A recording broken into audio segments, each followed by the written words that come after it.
for me, I mean, you always see the big names and say, hey, let's go and hear them.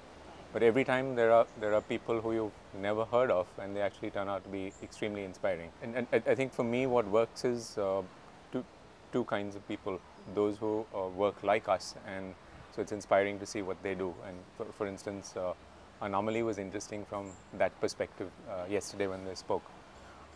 We do a fair amount of work like they do, but not quite like they do. So it's interesting to learn how they work. But also, the reverse also is equally interesting. People who are so far away from your own world that you love to see them. And Kinyahara comes to mind for that. And just the whole Japanese aesthetic, the way it's so far removed from our world, but it's so fascinating. I think that's where you really learn. I guess that's the reason you keep coming, aside from Goa.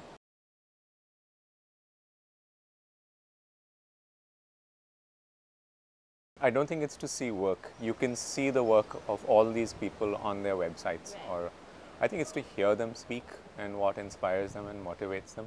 Also, the the little everyday things, and somebody, I think Adrian spoke about things that people don't talk about.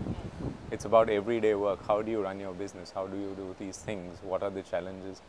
Those things you don't necessarily find on websites because they're meant to sell to clients. They're not meant to talk to other fraternity members. So I think that's the real reason to come, not to really see work.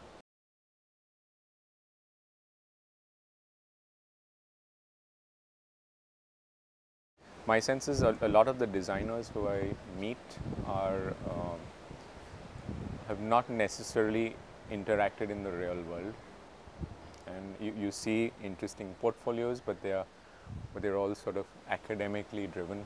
They're so you have beautiful design projects that you see, and you ask them how long did it take. This that took 6 months. I said you have 6 hours to do this in my company, and it's not only about time; it's about getting it right.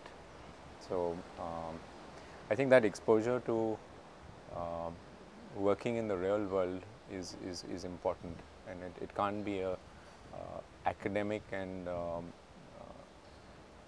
when I look at in my company, I have advertising people and design people, and when you look at people who apply from the design world, they're far more idealistic in many ways. The advertising people have their nose to the ground, and there is. I think it's not. You shouldn't lose your idealism.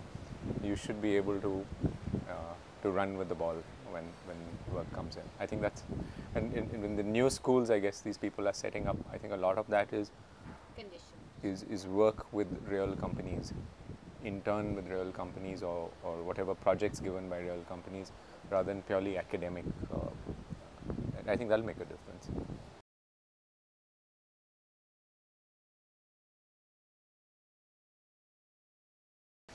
And now, this is my view, and it could be completely opposite of what everybody else believes. I don't think Indian design needs to be wearing its Indianness on its sleeve. And I think that's not. I think the Tata Nano is an Indian car. It may have been designed by somebody in another country, but its desire to exist is purely Indian. It couldn't have come up in any other part of the world. I don't think Indian design is Kolhapuri chappals. I'm just separating the two. I think India is an international country. Indian design has to be international. Its nuances, details, depending on certain kind of projects, could be inspired by India.